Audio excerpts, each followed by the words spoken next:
My great fellow Americans, earlier today, on the eve of the Thanksgiving holiday, 2 members of the National Guard serving in Washington, D.C., were shot at point-blank range in a monstrous ambush-style attack just steps away from the White House.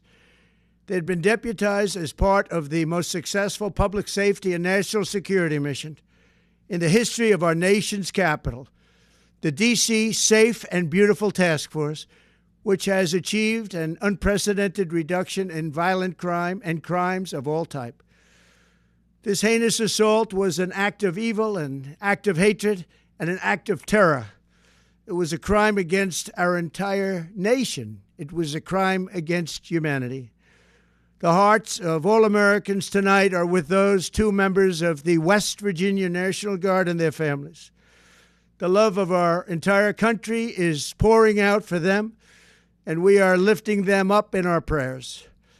As we are filled with anguish and grief for those who were shot, we're also filled with righteous anger and ferocious resolve. As President of the United States, I am determined to ensure that the animal who perpetrated this atrocity pays the steepest possible price. I can report tonight that, based on the best available information, the Department of Homeland Security is confident that the suspect in custody is a foreigner who entered our country from Afghanistan, a hellhole on earth. He was flown in by the Biden administration in September 2021 on those infamous flights that everybody was talking about. Nobody knew who was coming in. Nobody knew anything about it. His status was extended under legislation signed by President Biden, a disastrous president, the worst in the history of our country.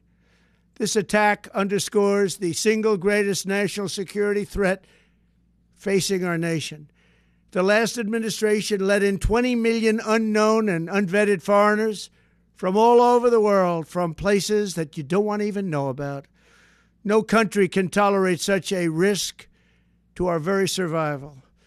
An example is Minnesota, where hundreds of thousands of Somalians are ripping off our country and ripping apart that once great state.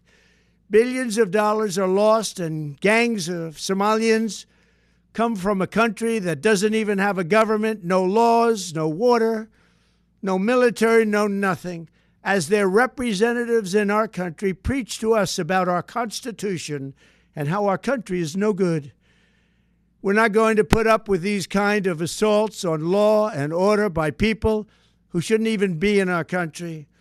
We must now re-examine every single alien who has entered our country from Afghanistan under Biden, and we must take all necessary measures to ensure the removal of any alien from any country who does not belong here or add benefit to our country.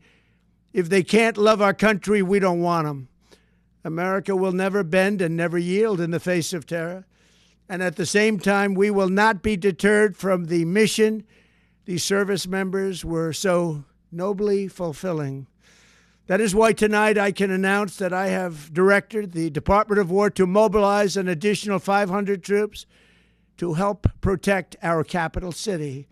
We will make America totally safe again, and we will bring the perpetrator of this barbaric attack to swift and certain justice if the bullets going in the opposite direction haven't already done that.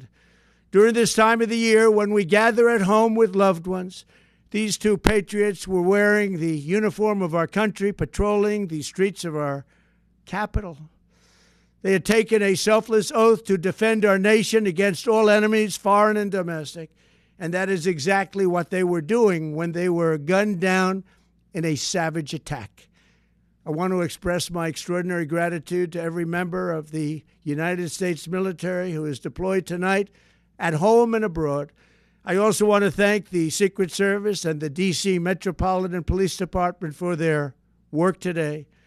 This Thanksgiving, I ask every family to say a prayer for the 2 great heroes who were so horribly shot, and for their loved ones. Please say a prayer.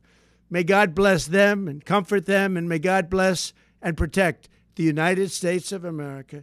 Thank you and good night.